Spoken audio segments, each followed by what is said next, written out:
défense que vous trouverez dans la transcription real-time en anglais de la page 6 à 11. La défense de M. Blais-Goudet appuie cette requête, alors que les représentants légaux ainsi que le bureau du procureur s'y opposent. La Chambre a déclaré le 29 novembre 2016 le protocole concernant les expurgations représente la base juridique pour l'expurgation des noms ainsi que des éléments de contact pour les intermédiaires lorsque la communication de ces noms pourrait les mettre à risque lors d'une enquête en cours. Il s'agit de la décision 737 annexe A, paragraphes 26 à 30, ainsi que la décision 202 dans l'affaire présente. Le protocole portant sur les expurgations porte essentiellement sur le nom de l'intermédiaire de la partie appelante.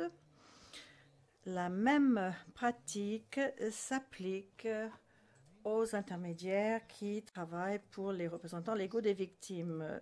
La procédure est exactement la même et le but est le même, à savoir protéger les intermédiaires de toute intimidation, voire toute interférence, et ne pas mettre en danger les enquêtes en cours ou des enquêtes futures. Le protocole d'expurgation indique, qui plus est, et je cite, cependant, la détermination selon la règle 81.2 du règlement de procédure et de preuve peut être réévaluée ultérieurement si les circonstances devaient être modifiées ou si des éléments nouveaux venaient à être connus. Fin de citation. Il s'agit du paragraphe 39 de la décision 737 ci-dessus mentionnée. Cependant, à cette étape, à ce stade, la défense n'a pas suffisamment motivé la raison pour laquelle le nom de cet intermédiaire est devenu une question à l'ordre du jour dans cette affaire-ci.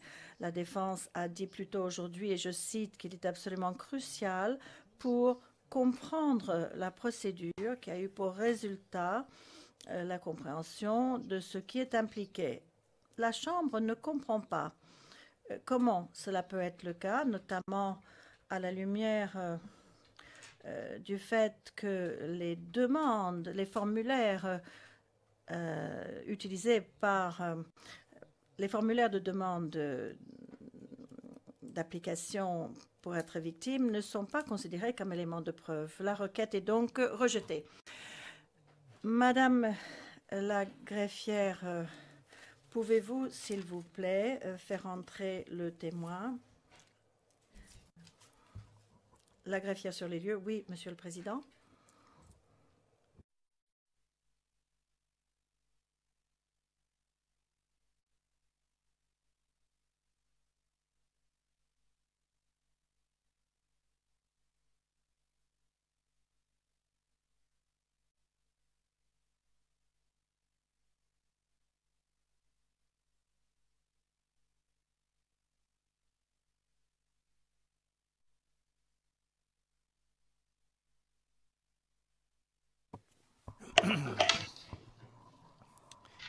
Mr. Witness. Le Président, Monsieur le témoin, bonjour. Est-ce que vous m'entendez bien? Très bien, bonjour.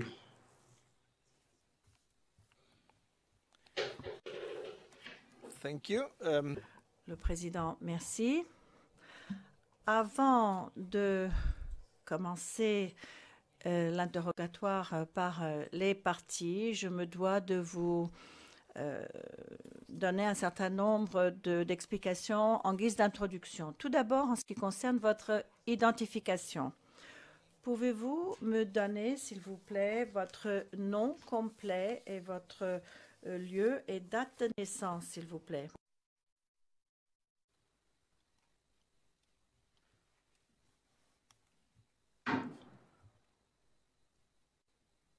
Le nom,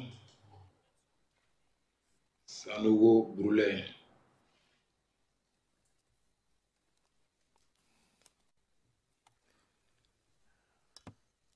And you have been born Question. Et vous êtes né où, s'il vous plaît? in Abidjan on the 8th of May, Vous êtes né à Abidjan le 8 mai 1982, c'est cela?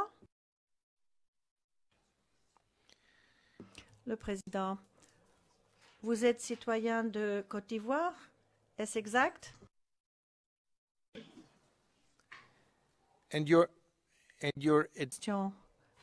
Vous êtes du groupe ethnique Dioula? Est-ce exact? and you are of Muslim. Question. Et vous êtes de religion musulmane? Est-ce bien exact?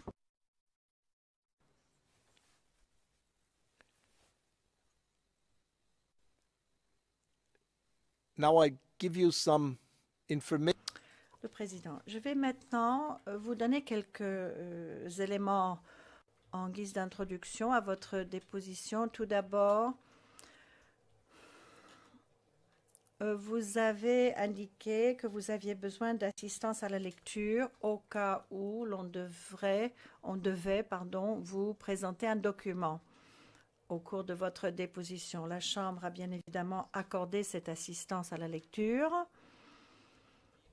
Mais au-delà de cette assistance-là, si vous deviez avoir besoin de quoi que ce soit, si vous n'êtes pas à l'aise, si vous avez quelque chose à dire à la Chambre, n'hésitez pas à nous faire savoir quelle est votre préoccupation.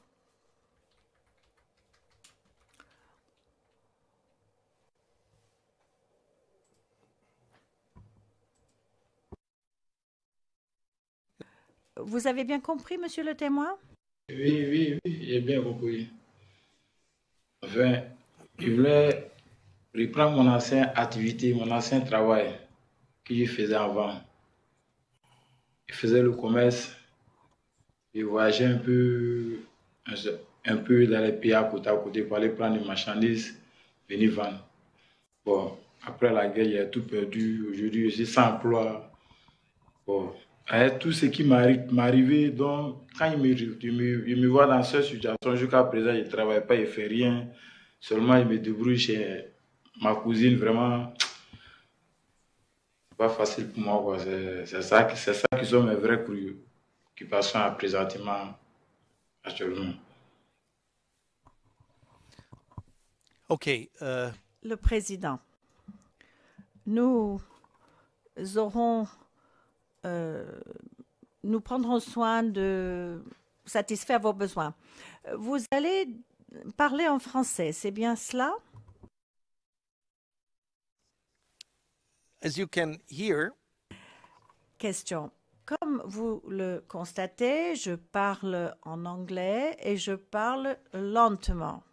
Ce n'est pas parce que je ne pourrais pas parler plus rapidement, mais plutôt parce que je fais attention, car tout ce que je dis doit être traduit et transcrit par les interprètes et par les sténotypistes. Donc, je vous demanderai de faire la même chose, à savoir de parler lentement, clairement, de bien parler dans le microphone. C'est d'autant plus important lorsque les parties vous poseront des questions.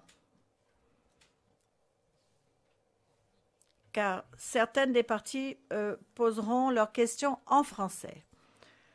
Vous devez donc éviter de parler en même temps que quelqu'un d'autre et de parler lentement. Si cela devait arriver, je me devrais de vous arrêter ou d'arrêter un des avocats, le cas échéant, et j'essaierai de ralentir le débat. Ça va? Ok, ça va. now we come to Le président.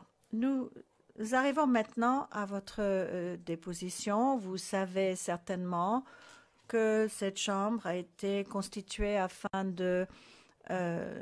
d'entendre le procès du procureur contre M. Gbagbo et M. Blé Goudé. Vous êtes un témoin et on demande aux témoins d'aider les juges et tous ceux qui se trouvent dans la salle d'audience à connaître la vérité. Pour ce faire, on va vous poser des questions.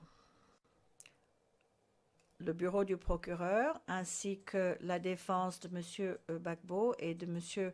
Blé Goudé, ainsi que par les juges. Peut-être. Donc, je vous demanderai, et c'est votre devoir, de répondre en disant la vérité.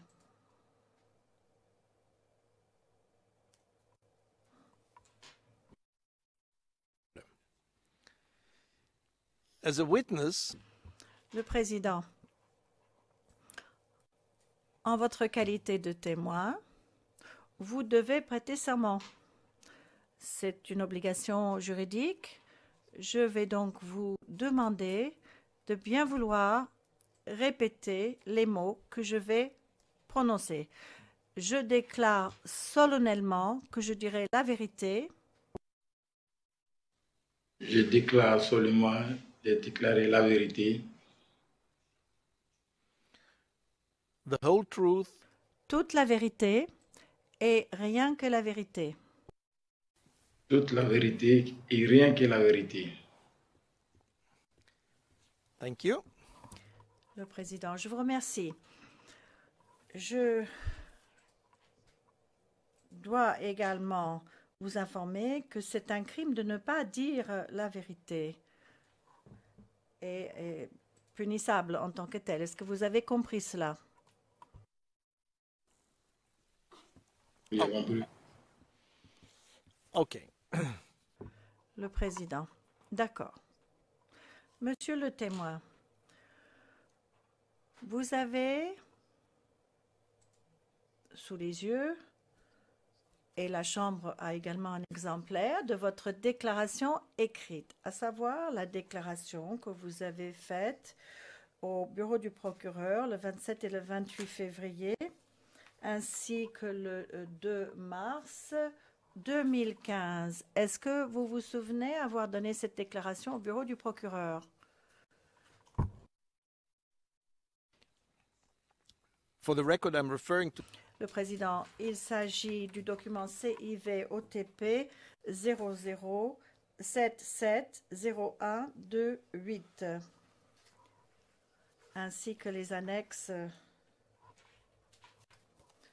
0077, 1448, 1449 et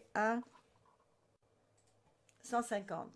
Pardon, 077, 148, 149, 150 et 151. Je vous demande de bien vouloir confirmer que vous avez bien donné cette déclaration au bureau du procureur fin février, début mars 2015.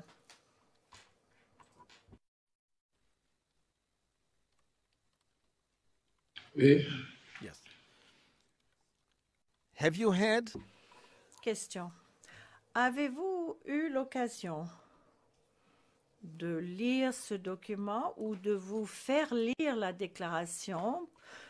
Quelqu'un du bureau des victimes et des témoins, par exemple, est-ce qu'on vous aurait relu cette déclaration ces derniers jours? Est-ce qu'on vous l'a lu à haute voix?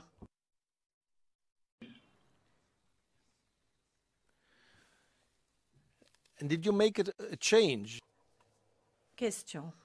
Avez-vous modifié quelque chose, corrigé quelque chose?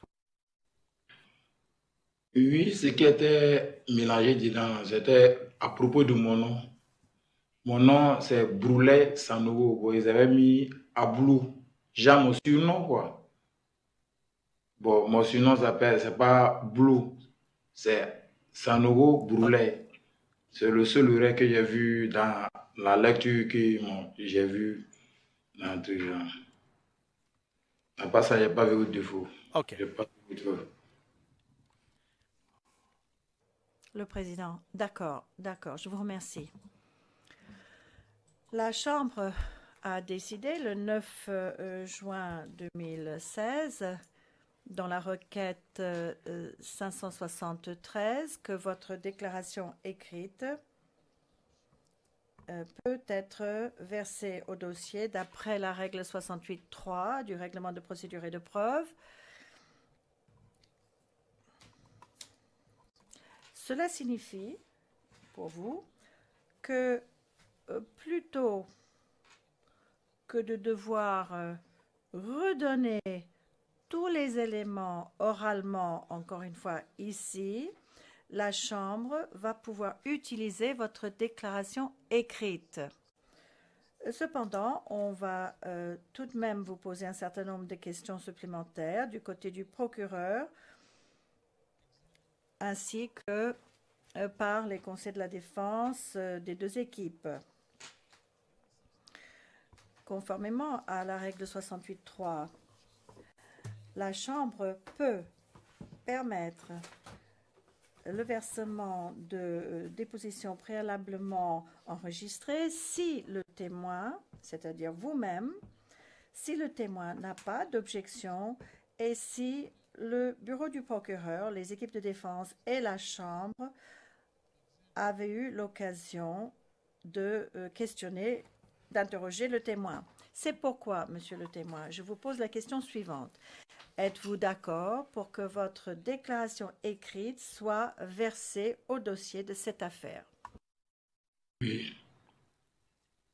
Oui. Okay. Le président. D'accord. Merci beaucoup. À la lumière du fait que vous êtes ici aujourd'hui et que vous êtes disponible pour que les parties et la Chambre puissent vous poser des questions. La Chambre prend note du fait que l'ensemble des exigences de la règle 68.3 ont été satisfaites. Ainsi, le versement de la déclaration écrite du témoin 555 est permis et il s'agit de la déclaration écrite dont les cotes ont été lues il y a quelques instants. Autrement dit, les déclarations ainsi que les 4 annexes ont été versées au dossier. Voilà, monsieur le témoin, les différents éléments préliminaires que je me devais de vous dire. Et je vais maintenant donner la parole au bureau du procureur qui va vous poser des questions. Le bureau du procureur a estimé à 45 minutes la durée de leur interrogatoire afin de vous poser des questions, en plus de votre déclaration écrite. Est-ce que tout va bien, monsieur le témoin? Ça va, ça va. Okay. The floor is. Le président, je donne la parole à madame Chubin du bureau du procureur. Thank you, Mr. President. Madame Chubin, merci, monsieur le président.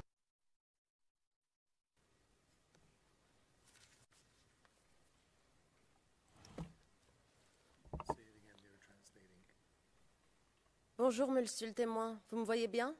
Oui, je vous vois bien. Bonjour. Alors, on s'est rencontrés la semaine dernière pendant la réunion de courtoisie. Je m'appelle Yasmine Chubin et je vais vous poser les questions au nom du bureau du procureur aujourd'hui. Alors, si je vous pose une question et que vous ne la comprenez pas, n'hésitez pas à me demander et je la reformulerai. Il n'y a pas de problème. Et une dernière consigne, je vous appelle monsieur le témoin aujourd'hui. C'est une pratique en salle d'audience.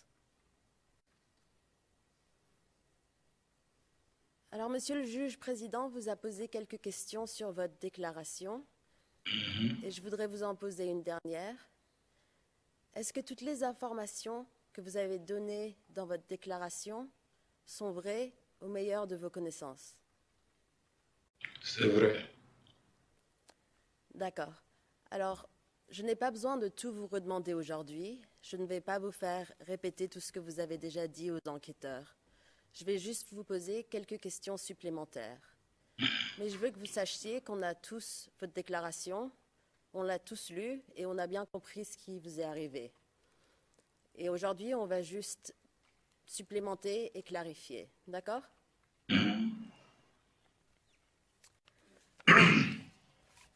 Ma première question est sur votre billet de sortie que vous avez reçu en sortant de la MACA.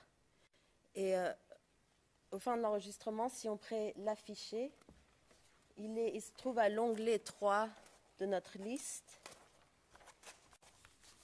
Et c'est le document confidentiel CIV OTP 0077 0149.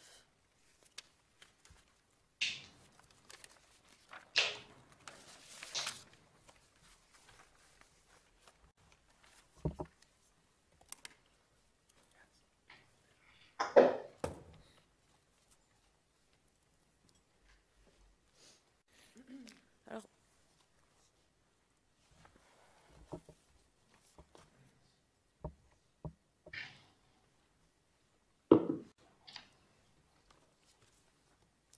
Monsieur le témoin, j'attends qu'il soit juste affiché.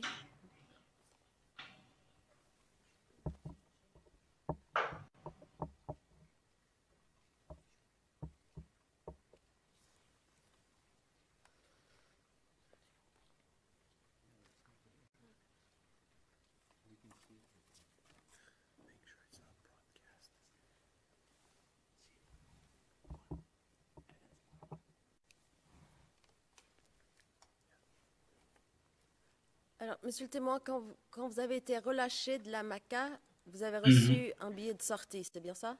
Oui, oui. Et quand vous avez donné votre déclaration, Mhm.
Et monsieur le témoin, je vais vous poser des questions sur 2 noms qui apparaissent sur cette liste.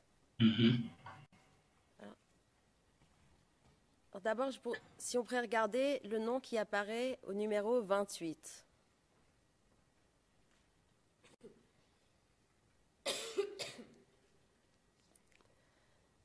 Sanogo Abdoulaye, numéro 28.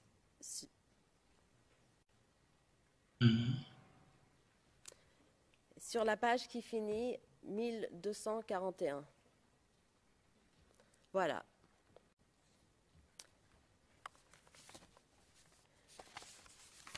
Est-ce le même nom qui apparaissait sur le billet de sortie qu'on vous a donné quand vous êtes sorti de la Maca? Sanogo Abdoulaye. Oui, bon, puisque avant d'arriver là-bas, mes pièces là, quand on nous a attrapés, commençant à nous tabasser, ils avaient pris notre pièce, notre tout. Donc on est arrivé là-bas là. Donc ça demandait le nom. Donc moi aussi j'ai profité de donner mon vrai nom. Mais ça c'est qui est écrit dans mes papiers là, c'est pas le nom de ça que j'ai donné.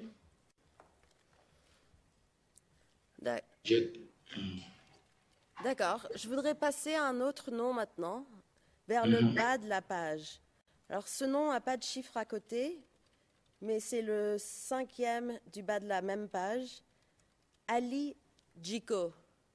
Est-ce que vous connaissez Ali Djiko? Oui.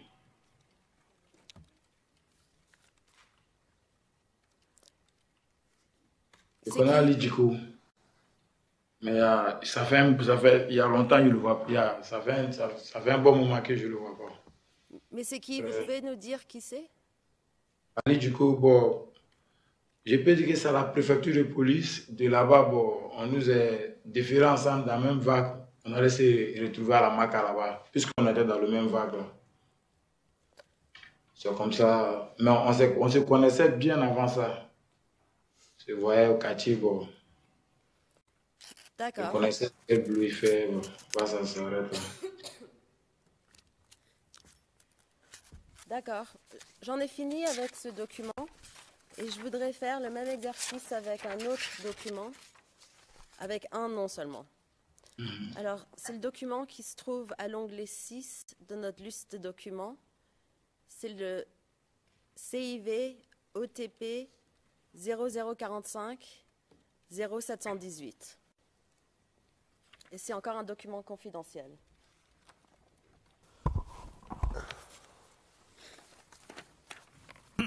Maître Atit. Oui, merci, Monsieur le Président. Et cela concerne ce document et nous faisons objection à ce qu'il soit montré aux témoins. Si vous m'y autorisez, Monsieur le Président, je vous dis pourquoi. Est-ce qu'on pourrait le faire hors la présence du témoin, s'il vous plaît? Oui, oui, bien sûr. That's what I was going. Le juge président, j'allais justement vous le demander. Est-ce que l'objection appelle ou demande à ce que le témoin ne soit plus avec nous? Est-ce qu'elle peut être faite en dehors de la présence du témoin? Faire sortir le témoin, comme ça, ne prendriez aucun risque.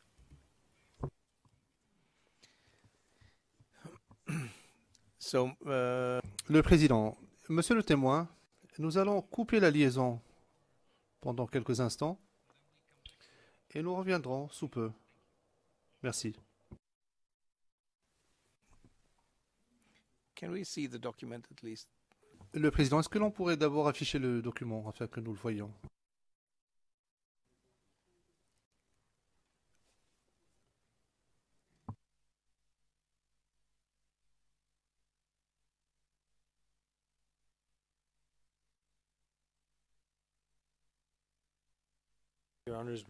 Monsieur Demirjian, Monsieur le Président, nous disposons d'une copie papier vierge si vous le souhaitez. Non, vous préférez à l'écran? Bien. La greffière d'audience, la liaison a été coupée. Le Président, très bien. Nous avons coupé la liaison avec le centre de transmission. Maître Altit, allez-y. Monsieur le Président, Madame, Monsieur, la défense s'oppose à ce que ce document soit 1. montré au témoin et 2. admis. Alors 1. La défense note que le nom du témoin n'apparaît pas dans le document. Et donc, on ne comprend pas très bien l'intérêt de montrer ce document au témoin.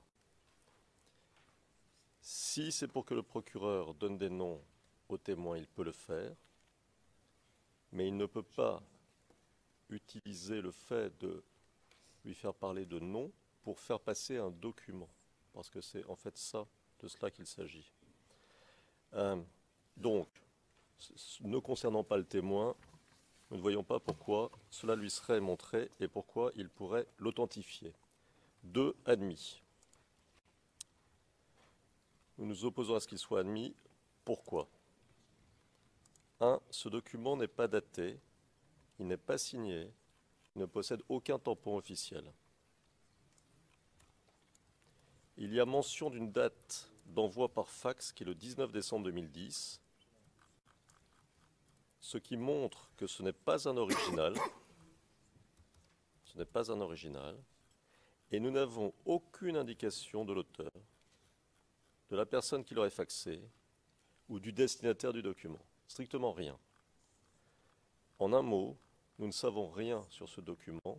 Nous ne disposons pas d'un document en original. Donc ça peut être tout et n'importe quoi. Alors, ce document aurait été récupéré par les enquêteurs du bureau du procureur au cours d'une mission de collecte à la police nationale.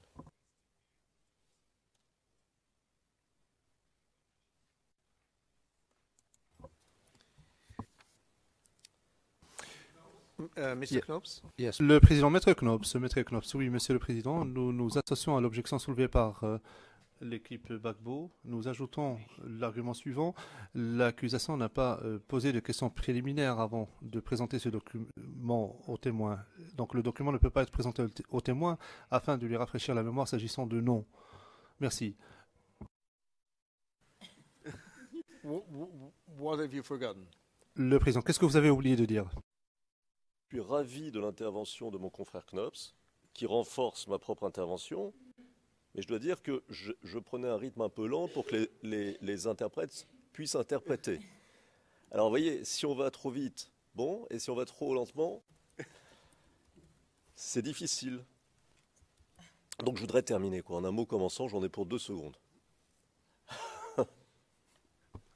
What you say is... Le Président, donc vous dites que j'ai donné la parole à Maître Knopf, je suis allé un peu trop vite en besogne. Propos de manière parfaite. Et je vous dis, c'était excellent pour renforcer ce que je disais. Mais je n'ai pas terminé. Merci, Monsieur le Président. Donc je disais que ce document aurait été récupéré par les enquêteurs du bureau du procureur au cours d'une mission de collecte à la police nationale qui a été menée en juillet 2013.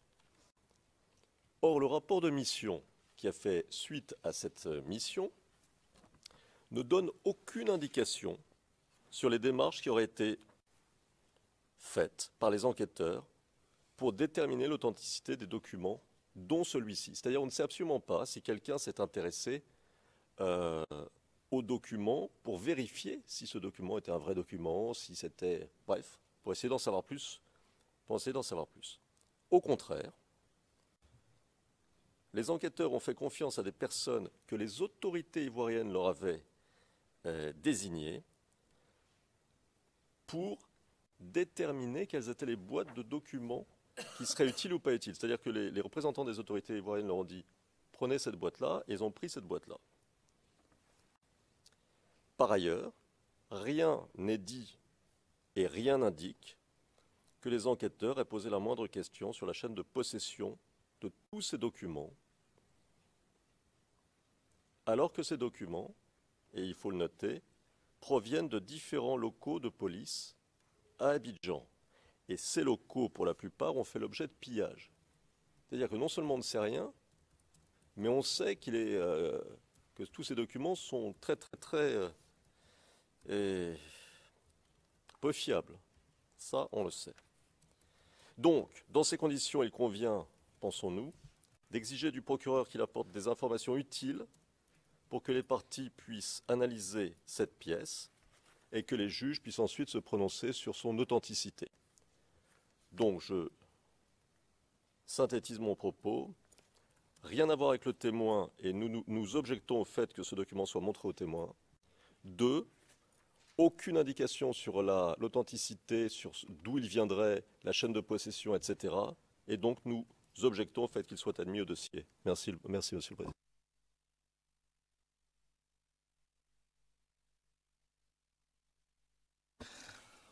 Now, can I give the floor to Mr. Knopf? Est-ce que je peux donner la parole à Maître Knops maintenant? Le Président, très bien. Maître Knops, je ne vais pas me répéter, merci beaucoup. Nous ajoutons simplement ceci. D'après les informations qui nous ont été communiquées, le document n'a pas été présenté au témoin lorsqu'il a fait une déclaration au bureau du procureur. Donc, ce qui renforce notre objection. Merci. Le Président, Monsieur le procureur, Monsieur MacDonald.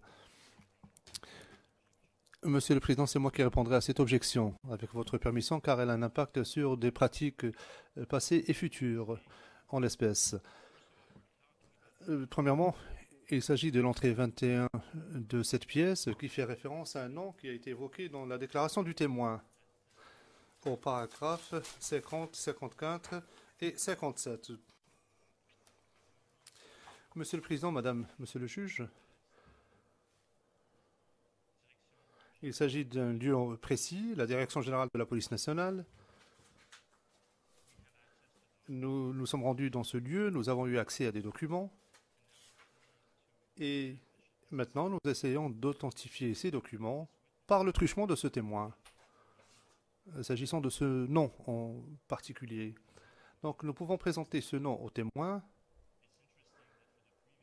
À noter que s'agissant de la liste précédente, il n'y a pas eu d'objection, mais cette fois-ci, il y a une objection. Cette personne dont le nom figure à l'entrée 21 était, d'après les informations dont nous disposons, détenue avec le témoin dans la même cellule. C'est pour ce qui est de l'objection soulevée par Maître Knops et des questions préliminaires, c'est ce qui sous-tend notre intention de présenter ce document. Nous essayons d'obtenir une corroboration du témoin pour ce qui est de sa déposition. Donc c'est un document qui pourrait établir la véracité de ses propos. Je suis surpris, Monsieur le Président, que la défense allègue maintenant que nous devons d'abord prouver que ce sont des documents authentiques, etc., etc. Or, sauf indication contraire, il s'agit de documents officiels fournis dans les lieux où nous les avons collectés. Et donc, nous partons du principe que tout le monde agit de bonne foi, sauf indication contraire. C'est comme si nous disions que la Terre est ronde, mais qu'il faut prouver que la Terre est ronde. Non, si quelqu'un conteste cela, eh bien qu'il prouve que la Terre n'est pas ronde. Autrement dit, a priori, ce document est un document authentique. Il a été récupéré sur les lieux, il est daté, il y a un numéro de fax qui apparaît sur ce document, il comporte des signatures. En conséquence, et dans les circonstances... Non, pardon. Donc, dans les circonstances, nous estimons que ces documents peuvent effectivement être exploités en l'espèce. Je vous remercie. Le juge président. Quand vous dites que le monde est rond, la Terre est ronde, cela n'a pas toujours été une vérité. Soyons clairs là-dessus.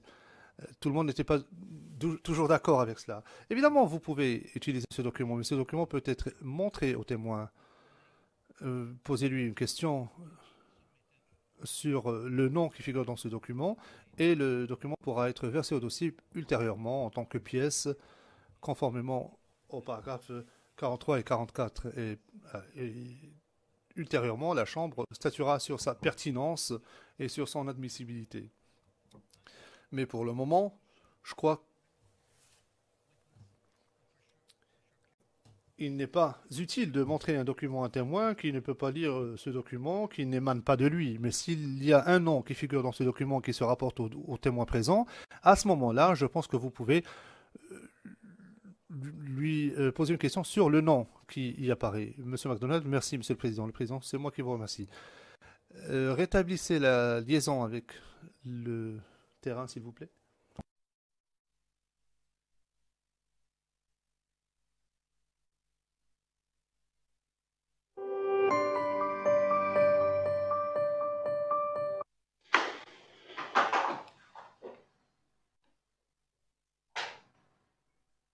Mr. Witness, can you... Monsieur le témoin, est-ce que vous m'entendez? Nous sommes à nouveau avec vous.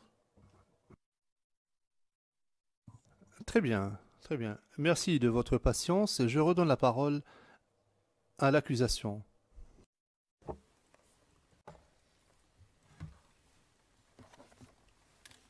Monsieur le témoin, est-ce que vous connaissez quelqu'un du nom de Diaby Koné Mohamed? Oui, oui.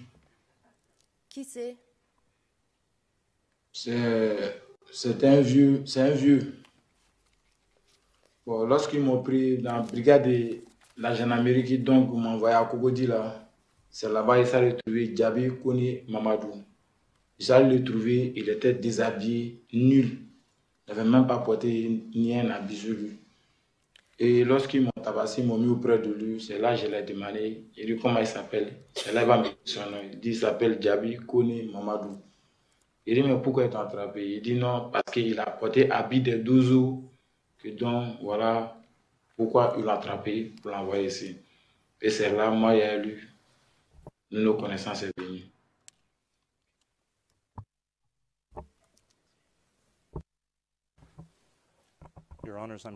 Monsieur MacDonald, Monsieur le Président, je vous prie de m'excuser. Je dois intervenir pour demander à ce que le document soit présenté sans que nous passions par les paragraphes 43 ou 44. Je ne veux pas revenir sur la question, je veux simplement éviter de perdre du temps. Je crois que les choses sont claires maintenant. Monsieur le Président, vous avez jugé là-dessus.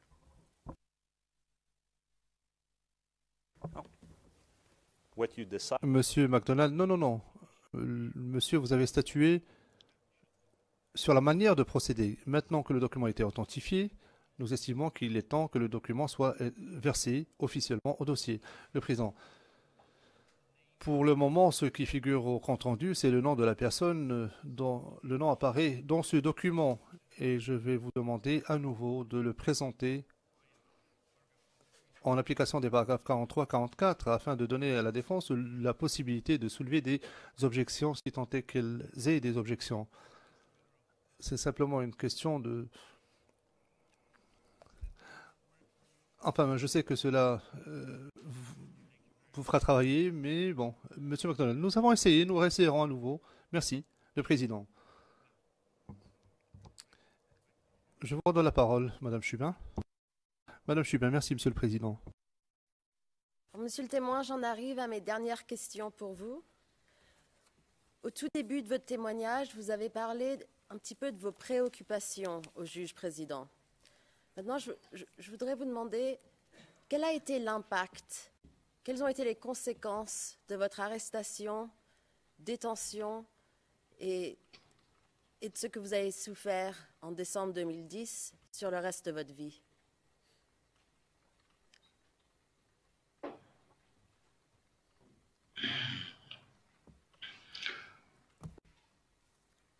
Bon, nous étions au quartier.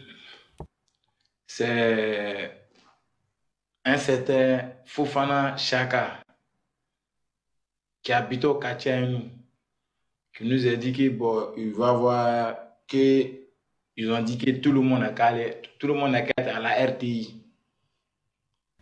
Monsieur le témoin, je vais vous en interrompre là. Oui.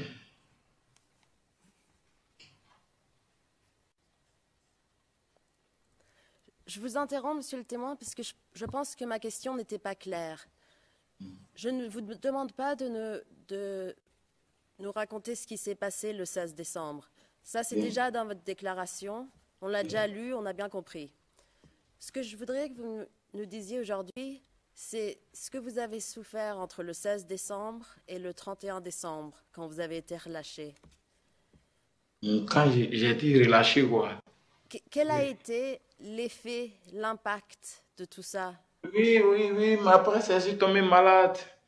Il y a eu des problèmes, j'ai tout perdu. Je suis tombé malade jusqu'à ça au nord. Aller me traiter. J'ai eu des moments durs, j'avais pas eu l'homme pour m'aider. Et tout ce que j'ai vécu, partout je vais déposer, je vais expliquer ma situation. On me dit oui, ils vont voir. Je ne comprends rien. Jusqu'à pas fini, je suis tombé malade. Il n'y avait même pas aucun moyen même pour me soigner. Il fallait que je parte au nord, chez ma grand-mère, aller me soigner. C'est comme ça qu'il s'est allé. Et quand il s'est arrivé là-bas, il s'est fait 1 à 4 mois avant de venir à Abidjan. Et c'est là, à partir de là, j'ai commencé à retrouver ma santé. Sinon, je ne me portais pas bien. Après tout, je ne me portais pas bien. C'est quand il s'est allé au nord, allait bien me traiter que ça va. C'est ça. Merci beaucoup, monsieur le témoin. J'en ai terminé avec mes questions pour vous. Et maintenant, c'est les représentants des victimes et les équipes de défense qui vont vous poser des questions. Merci. Merci.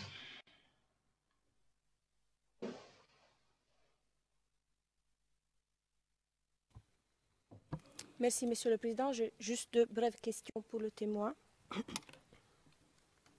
Bonjour, Monsieur le témoin. Bonjour. Ma première question, vous avez en partie commencé à répondre suite à la dernière question du bureau du procureur. Avez-vous eu des conséquences physiques suite aux événements? Pardon? Revenons à la question un peu. Est-ce que vous avez eu des conséquences physiques suite aux événements? C'est quand ça la faut quelqu'un pour me. Bon, c'est français là, c'est tellement fort pour moi. Il faut quelqu'un pour me traduire ça un peu, quoi. En français, là, comme ça, sinon c'est trop lourd pour moi. Est-ce que vous avez eu des souffrances physiques suite aux Oui, événements? oui, il y a eu des souffrances physiques. Oui, oui. Est-ce que vous pouvez nous expliquer quoi? C'est ce qu'il vient de dire de suite là. Après les événements, je suis tombé malade. Parce qu'il voyait, il a vu des choses que je n'ai jamais vues. Ils m'ont montré des choses depuis que je suis né qu'ils m'ont jamais fait. Bon, après tous ces actes-là, je suis tombé malade, gravement malade. Gravement malade même. Donc, je ne sais pas. Sinon, je souffrais même après les trucs. Après tous les événements, je souffrais, ça n'allait pas. Après ça, bon, le sable nous allait me traiter. Ça va aujourd'hui. J'ai repris la santé.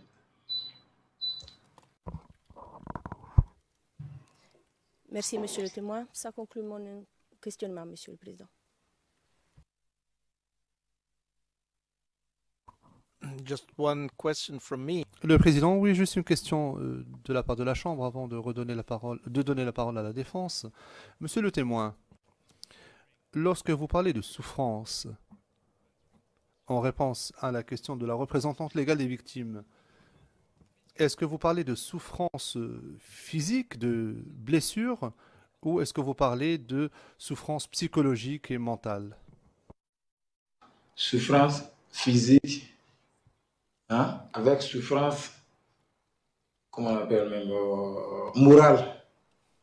J'avais ces deux problèmes-là. Puisqu'ils m'ont tabassé, ma main, il y avait des blessures au niveau de mon corps. Et après tout, j'avais eu problème de peau au niveau des dermatos, c'est-à-dire la peau. Là où ils m'ont emmené là, je ne supportais pas, donc il y a eu problème de peau. Tu vois, hein? Au pays, bon, il faisait des cauchemars. Vraiment, ça m'a fatigué, ça m'a fatigué. Voilà, ça m'a fatigué. OK. Le Président, bien, merci. À présent, je donne la parole à la défense de Monsieur Bagbo.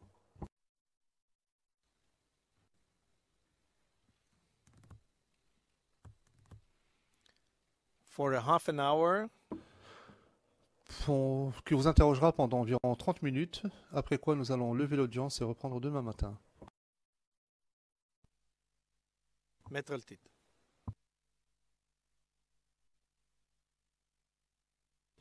Merci, Monsieur le Président.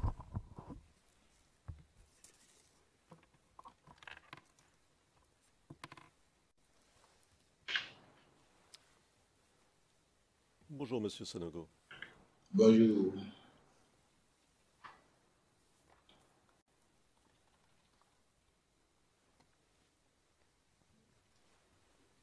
Mon nom est Emmanuel Altit.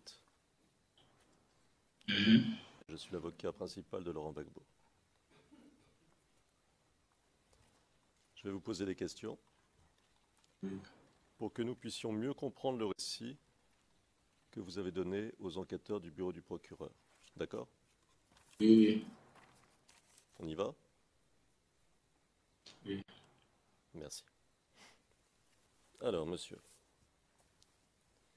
vous dites avoir grandi à Bobo, n'avoir pratiquement pas été à l'école puisque vous avez quitté l'école en CM2.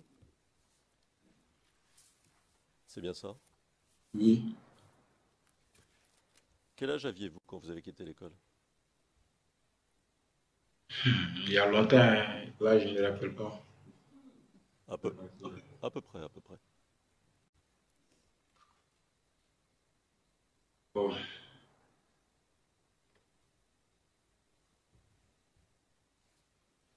Il ne voit pas. D'accord. Et si je comprends bien, dès que vous avez quitté l'école, vous avez travaillé, et d'abord travaillé dans un woro-woro, c'est bien ça? Hein? Dans un quoi?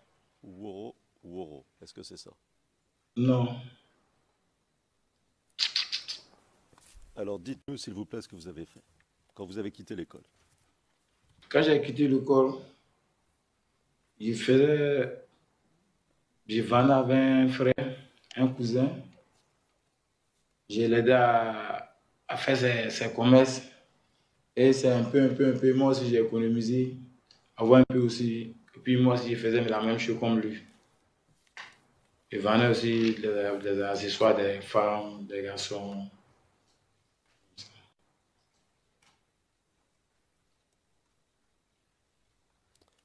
C'est un commerce de quoi?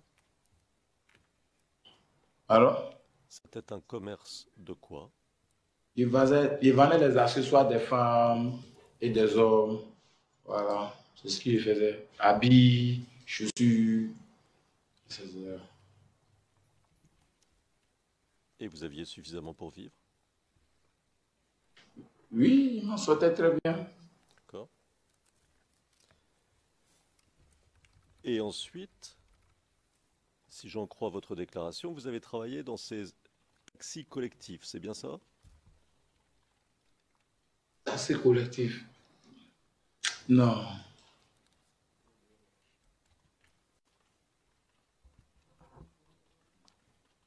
Les woro-woro, non? Non.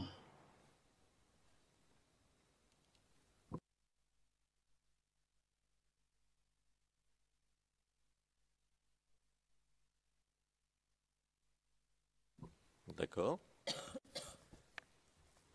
Donc vous n'avez jamais travaillé dans le transport des personnes. Vous n'avez jamais travaillé dans un woro-woro ou dans un groupe s'occupant de woro-woro. On est bien d'accord? Non.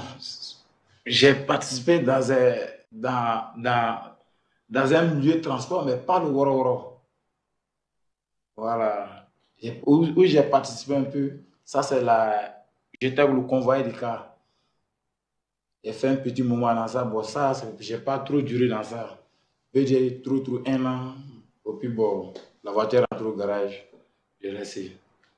Ça, il y a longtemps de cela. Ça, c'est 99, 2000. Voilà. Il y a longtemps. C'est quoi convoyeur de car? C'était quoi votre rôle? Convoyeur, c'est comme lui qui situe les clients, les passagers à monter dans le car. Les soutiens, les places, quoi. Voilà. Puis aide-les à faire descendre les barrages. C'est comme ça. D'accord.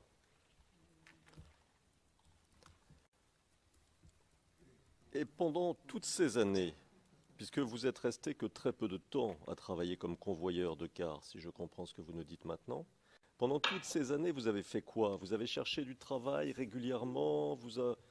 Donc, c'est après ça que j'ai travaillé avec un frère qui faisait du commerce. C'est après ça que j'ai travaillé avec le peu que j'avais. Et puis lui aussi, je l'ai aidé à travailler. C'est comme ça que j'ai pu économiser, faire comme lui aussi. Mais vous aviez quel âge à ce moment-là, quand vous avez travaillé avec votre frère pour faire du commerce? Maître Altit. Le président, Maître Altit.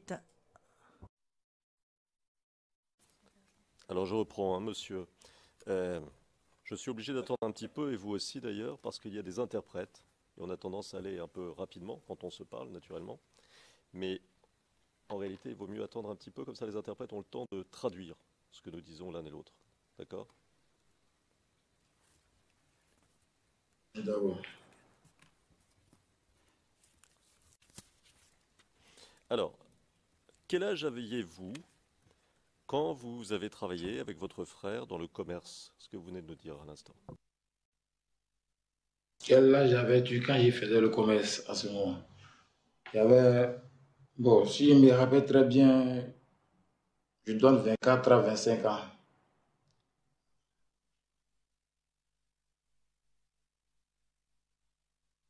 D'accord.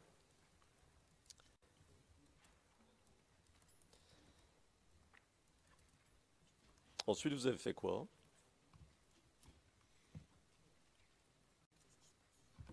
Pardon? Ensuite, qu'avez-vous fait pour vivre? Comment vous êtes débrouillé? Ensuite, après ça, je me débrouillais au port. J'ai fait un peu, à me défendre là-bas un peu de manœuvrage, quoi. Je faisais un peu, bon. De toute la façon, je me défendais. Je me débrouillais mon frère, puisque quand j'étais un peu, bien avant qu'il y avait, il a commencé à travailler lui, moi, il y avait un peu, puis lui, comment ce qu'il faisait, il voulait chercher à connaître comment il fait pour agrandir ses choses. J'ai appris un peu à lui, donc tout ça, ça m'a relancé un peu, quoi, avec le peu que moi, j'avais, que j'ai travaillé un peu. C'est comme ça, c'est parti, puis j'avais commencé à faire moi mes propres activités. D'accord. Pendant toutes ces années où vous avez fait tous ces travaux dont vous parlez, la vie était-elle difficile pour vous?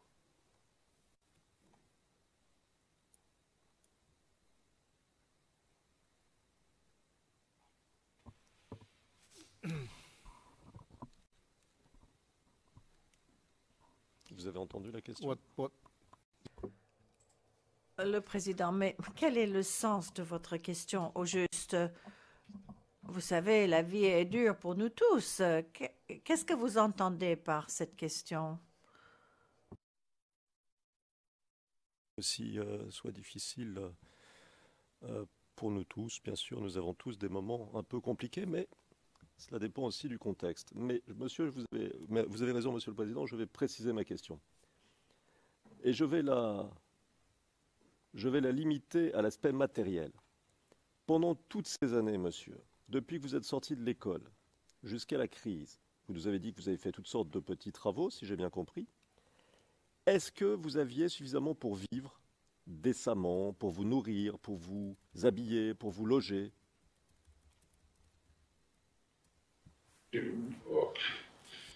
Ça, c'est dur. Ça, c'est...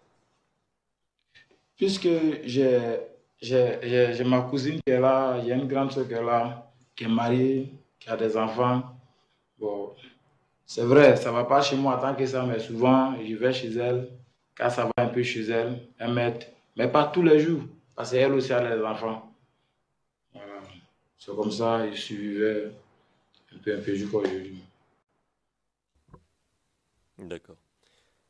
Est-ce que j'ai bien compris? Vous nous dites que jusqu'à aujourd'hui, vous avez des difficultés et que parfois vous avez besoin de votre cousine pour qu'elle vous aide un peu quand vous n'avez pas assez d'argent. C'est bien ça jusqu'à aujourd'hui? Oui. D'accord. Vous avez une femme, vous avez des enfants? Non, j'ai pas faim, j'ai pas d'enfant. D'accord.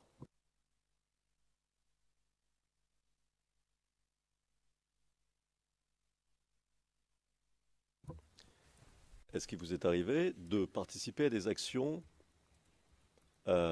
délictuelles? C'est-à-dire, est-ce que pour vivre, vous avez commis des infractions, des délits? Est-ce que ça vous est arrivé? Pour vivre, il faut. Alors, reviens à la question un peu. Reviens à la question un peu. Je vais répéter. Je vais répéter. La vie est difficile. Est-ce que pour manger, pour vivre, il vous est arrivé de commettre des actions qui sont punies par la loi, de mauvaises actions? Non, non, Jamais? non. Jamais fait ça dans ma vie. D'accord.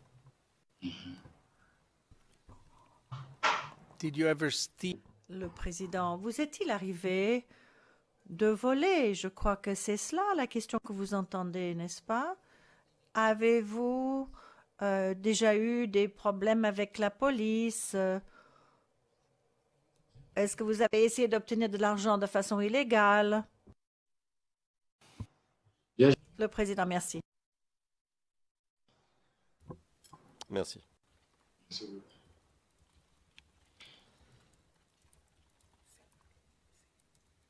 Donc vous n'avez jamais fait de prison à part pendant la crise, hein, on est d'accord? Jamais, jamais, jamais. C'est dans pas le tour là que j'ai connu la prison. Même 5 boîtes, je ne l'ai jamais connu. 5 boîtes, je ne l'ai jamais connu. La plus raison la prison. D'accord. Alors, vous avez dit aux enquêteurs du bureau du procureur qui vous interrogeaient avoir participé à la sécurité d'un meeting du PDCI pendant la campagne présidentielle. C'est bien ça, vous en souvenez? Oui, allez-y. D'accord. C'était quelle campagne présidentielle? C'était la dernière ou c'était celle de 2010? C'était celle de 2010. D'accord. Et vous avez participé à de nombreux meetings du PDCI? Jamais. Jamais, jamais, je n'ai jamais participé. C'est pas où il me s'est retrouvé en prison, je n'ai jamais participé. Je n'ai jamais voté même pour ces gens de politiciens. Je n'ai jamais voté, si jamais, c'est pas un parti.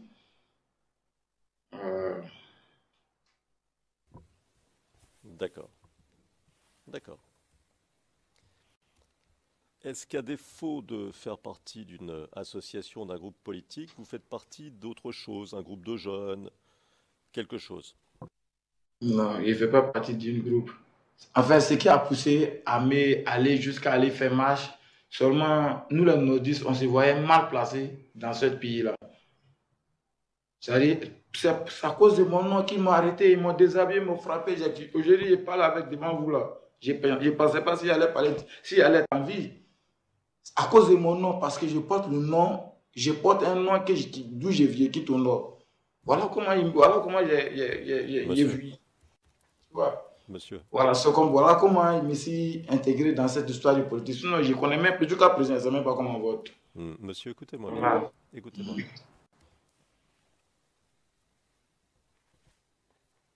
La représentante du bureau du procureur vous a dit tout à l'heure que toutes vos déclarations, tout ce que vous avez dit aux enquêteurs du bureau du procureur, nous l'avons déjà, n'est-ce pas? On a des papiers où on a noté tout ce que vous avez dit. Donc, on a déjà tout ça. Ça, c'est la première chose. La deuxième chose, c'est qu'il faut bien écouter ma question. Après, on va venir sur ce qui vous est arrivé. Mais, pour l'instant, je vous demandais simplement si vous faisiez partie d'un groupe quelconque, non politique, puisque vous nous avez dit ne pas faire partie d'une association, d'un groupe politique. Et là, votre réponse, si je comprends bien, c'était non, n'est-ce pas? Je ne fais pas partie d'un groupe politique. Je ne fais pas partie d'un groupe politique. D'accord.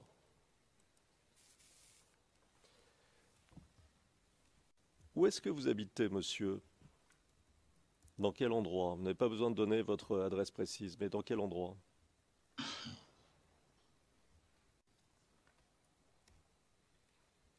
Ici au centre. Oui, mais c'est un peu vague le centre. Vous pouvez nous dire Abidjan Centre. Je suis, comment on appelle? Abidjan Centre. Ici, Abidjan Centre, quoi. Au centre d'Abidjan. D'accord. Mais moi, je ne connais pas très bien Abidjan. Vous pouvez me donner plus de précisions? Moi, j'ai peur de ma sécurité. Donnez-nous le quartier, simplement. Le président, monsieur le témoin, nous tenons compte évidemment de votre sécurité. Vous n'êtes pas tenu de donner un lieu précis ou une adresse, mais vous pouvez indiquer le quartier, la commune. Je crois qu'il s'agit d'une commune assez grande, donc. D'accord, très bien. OK, thank you. Maître Altit. Le président, merci. Maître Altit, veuillez poursuivre. Je vérifie que la réponse du témoin a bien été notée parce qu'elle était un peu rapide.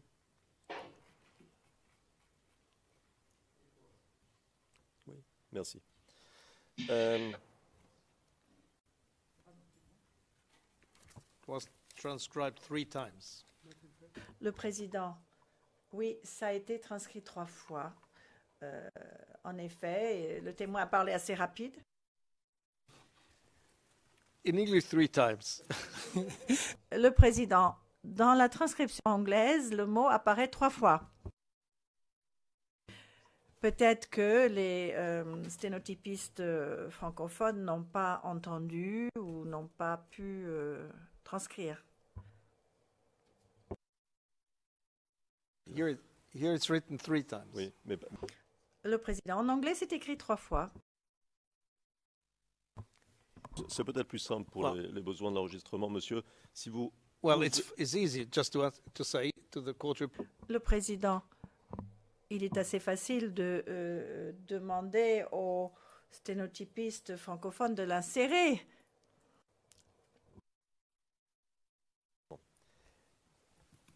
Et vous habitez, monsieur, dans quoi? Un appartement, une pièce?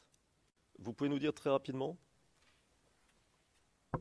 Appartement. Ouais, un appartement, puisque c'est en haut d'étage. Donc, c'est en haut d'étage, donc j'ai dit ça, un appartement. D'accord. Est-ce que c'était là que vous habitiez en 2010-2011, pendant la crise? En 2010, c'est là-bas que j'étais.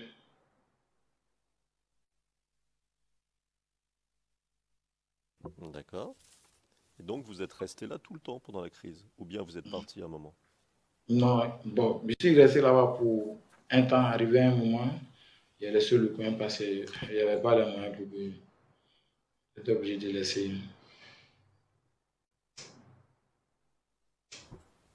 Vous avez été obligé de laisser l'appartement, c'est ça?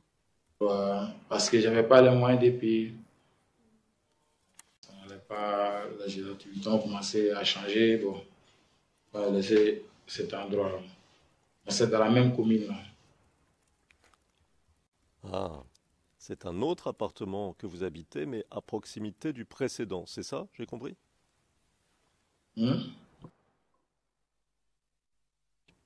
Vous habitez un appartement qui n'est pas l'appartement que vous habitiez en 2010-2011, mais qui est situé pas loin. Est-ce que j'ai bien compris? Oui, c'est ça. D'accord. Standing up, Your Honor. Le président, Monsieur MacDonald, je me lève parce que... Le président, allez-y. Monsieur MacDonald, le témoin ne bénéficie pas de mesures de protection en salle d'audience, mais je pense que les arguments qui ont été présentés tout à l'heure concernant le témoin 107 peuvent s'appliquer. Premier point. Deuxième point, quelle est la pertinence de ces différents éléments? Il faut rattacher cela à quelque chose de pertinent dans cette affaire. Le témoin a parlé d'événements précis qui se sont déroulés le 16 décembre. Donc, à moins que le lieu où il habite est important pour comprendre les faits de cet incident, eh bien, la seule solution, la seule conclusion rationnelle que l'on pourrait tirer, ce serait d'identifier le témoin. Le président, j'allais poser la même question. Pourquoi est-ce si important de savoir où il habite? Il a dit Trècheville, à 2 endroits différents. Et voilà, je pense qu'il faudrait avancer. Chose d'abord, le fait qu'il habite dans un endroit que nous ne connaissons pas, près d'un endroit qu'il habitait que nous ne connaissons pas plus, à Trècheville, je ne vois pas où serait le problème quant à sa localisation précise et par conséquent quant à sa sécurité. Ça, c'est un. Deuxièmement, la réponse va vous être donnée dans les questions que je vais poser maintenant. Il est bien évident que savoir d'où il part, quand il en part, quel est le trajet suivi, alors qu'il s'agit du récit justement d'un voyage vers la RTI, est fondamental pour apprécier la plausibilité du récit et par conséquent la crédibilité du témoin. Et plus généralement, lorsque l'on utilise 68.3, comme c'est le cas ici, cela oblige la défense à revenir naturellement sur les dires du témoin pour vérifier la cohérence de ce qui a été dit. On n'a pas le choix, Monsieur le Président, et vous le savez bien sûr mieux que nous. Je poursuis.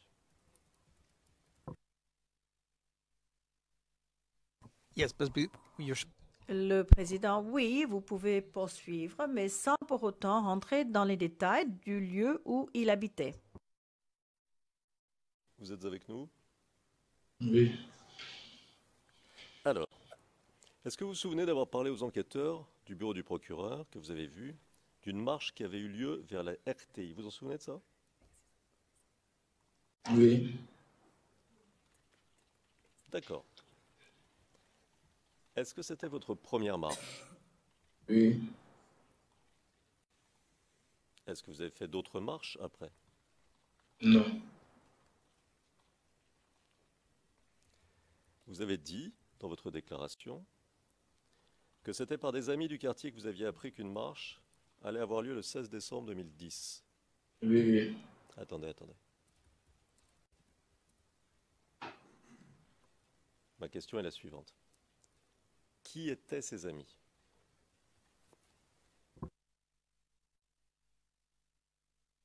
C'est un ami du quartier. C'est un gars du quartier qui est beaucoup connu. Tout le monde le connaît au quartier. Bon, c'est ainsi, c'est parti. Puisque c'était à Bouche-Ouré, quand il vient, on dit non, demain il va y avoir marche, à la RT, voilà. C'est ainsi comme ça que nous sommes pris, moi et mes 2 amis. On a pris la route du Cocody. Arrivé à Cocody, bon, on a vu qu'il y avait. Monsieur. La police était partout. Bon, comment l'affaire s'est passée. Monsieur, écoutez-moi bien, s'il vous plaît. Écoutez bien la question. On va parler de ce qui vous est arrivé. Mais ma question était très simple. Qui était cet ami? Est-ce que vous pouvez nous donner son nom? C'est un ami, il s'appelle Fofana Chaka. D'accord. Et lui, il était au courant de cette marche qui allait avoir lieu parce que, pourquoi? Pour quelle raison? Il faisait partie d'un groupe particulier? Lui faisait partie d'un groupe passé et il faisait les mouvements meeting du RHDP. Donc, bon, plusieurs ceux-là, on les voyait au quartier régulièrement, les gens les connaissaient. C'est comme ça, bon, qu'il s'est approché près de nous, il nous a dit, et tu vas là, on ne partit pas de là, tu vas là-bas, on t'explique. Bon, c'était un peu au quartier partout, même dans les cafétérias même. Voilà. C'est comme ça, nous sommes pris à 3 pour dire qu'on va aller visiter, et puis bon, voilà comment c'est devenu dans la main. Voilà comment le problème est devenu. Attendez un peu. Donc ce monsieur, qui faisait partie du RHDP, c'était un responsable du RHDP? Il s'occupait de différentes choses dans le quartier? Non, ce que je suis... Il était au quartier, mais il faisait partie de ces mouvements. C'est que il était avec ces politiciens-là, puisqu'il battait campagne chaque année avec eux. Donc, Voilà, c'était tout un eux. D'accord. Et dans le quartier, ils étaient nombreux, les RHDP?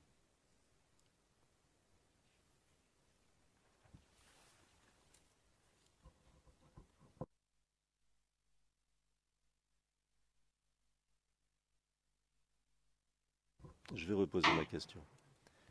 Dans le quartier, il y avait beaucoup de membres du RHDP? Ils étaient... Non, Non?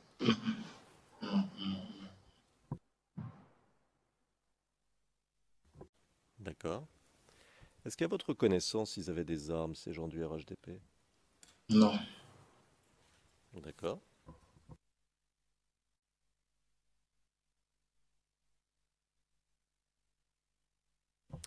Vous avez dit, dans votre déclaration, et vous l'avez répété à l'instant,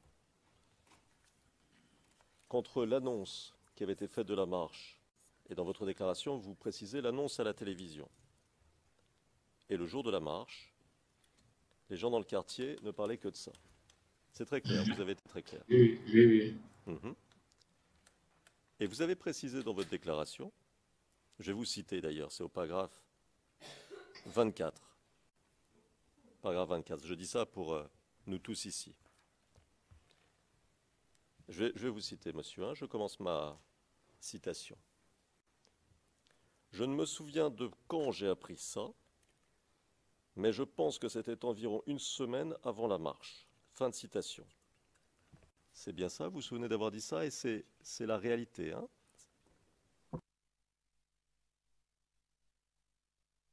Oui, oui, oui.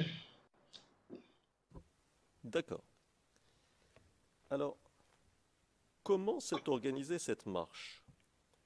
Parce que vous alliez dire que vous y étiez allé avec deux amis, mais moi, ce qui m'intéresse, c'est un petit peu avant. Est-ce qu'il y avait des réunions pour s'organiser, pour aller à la marche les jours précédents? Comment ça s'est passé? Non, il n'y a pas eu de réunion. Il n'y a pas eu de réunion, il n'y a pas eu de trucs. Seulement, on dit tout le monde n'est qu'à sortir pour aller à la RTI. Que si on ne fait pas ça, des miliciens, des mercenaires vont tomber sur nous, puisque nous, tu vois, les gens parlaient tellement trop que nous, on dit, bon, on va aujourd'hui, on va aller voir clair quand même, puisque c'est la RTI, ça sert à tout le monde d'aller voir. C'est comme ça, nous sommes partis, et puis, c'est déclenché. D'accord. Sinon, on n'a pas pris d'une réunion, ou bien, gens nous a assis pour nous dire non, ça ne s'est jamais fait. D'accord. Mais vous-même, vous n'étiez pas au RHDP à cette époque, on est Non, d'accord? non. Puisque je n'ai pas voté. D'accord. Alors, même s'il n'y a pas eu de réunion, vous êtes quand même mis d'accord avec vos deux amis pour savoir quand partir, où vous retrouver, etc. C'est bien ça? Non, je ne me suis pas mis d'accord avec eux. L'autre, lui, travaille à Cocody.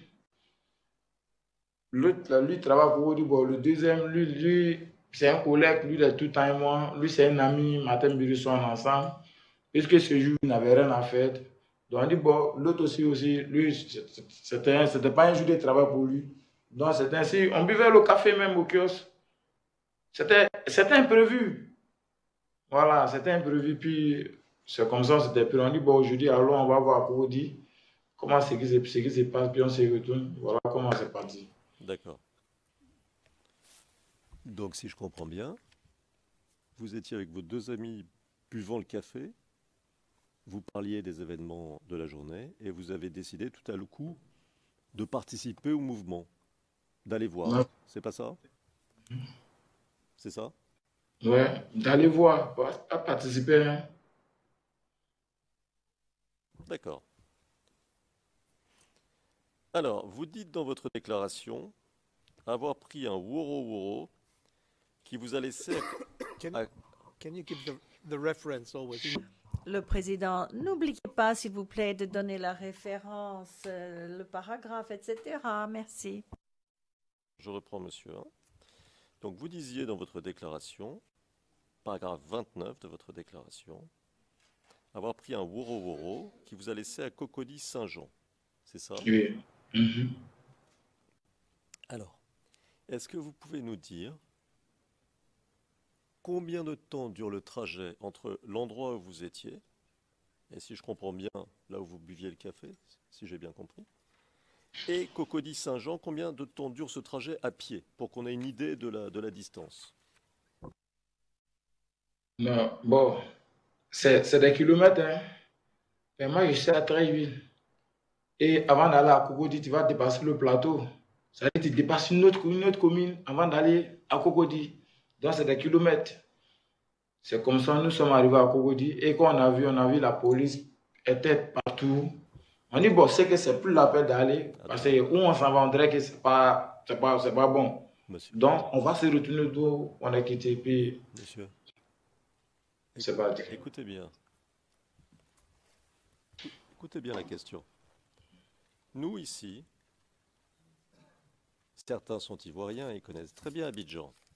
Mais les autres, comme moi, ne sont pas ivoiriens. Alors on essaie de comprendre pour savoir combien de temps on met pour aller d'un endroit à un autre. Bon, je connais. Attendez. Écoutez la question d'abord. Écoutez bien la question. Donc, ma question, elle est simple. De l'endroit où vous vous trouviez avec vos deux amis, à Cocody-Saint-Jean, j'essaie de comprendre à quelle distance c'est. Vous nous avez dit des kilomètres, donc c'est loin, j'ai compris ça. Mais une bonne manière d'avoir une idée, c'est d'essayer de savoir combien de temps on met à pied. Est-ce que c'est, à votre avis bien sûr, 1 heure, 2 heures, 3 heures, c'est à peu près, donnez-nous une idée. Bon, Objection. si c'est en pied, Madame Chupin, objection, le président. Mais il parle du Woro-Woro. Alors, bon, je comprends que vous cherchez à lui faire dire qu'il est allé à pied, mais moi j'ai cru comprendre qu'il n'est pas allé à pied, mais avec un Woro-Woro. Président, le fait qu'il soit allé avec un Woro-Woro, c'est une chose. Savoir à quelle distance ça se trouve, c'est autre chose. Et pour le déterminer, il faut connaître la durée du trajet à pied. Parce que la durée du trajet au Woro-Woro, si vous avez un embouteillage aussi, etc., c'est plus difficile. Elle n'a pas le nez sur le compteur, si vous voyez.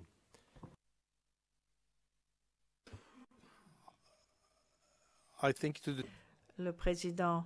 Bon, écoutez, je crois que l'on pourrait regarder la carte pour déterminer cela. Maintenant, je vois l'heure, il est 16h15 et nous allons lever l'audience pour aujourd'hui.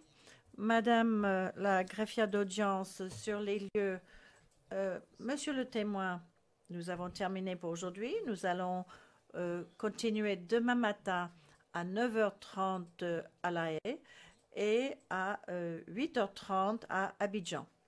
Madame la greffière d'audience sur les lieux, veuillez faire sortir le témoin, s'il vous plaît. Et la greffière, oui, bien sûr. Le président, nous reprendrons demain matin à 9h30 ici, 8h30 chez vous. Bonne soirée. Le président. Monsieur MacDonald, vous avez quelque chose... Monsieur MacDonald, afin de planifier notre programme, est-ce que la Chambre a l'intention de demander à nos collègues à quel moment nous allons devoir commencer le témoin suivant?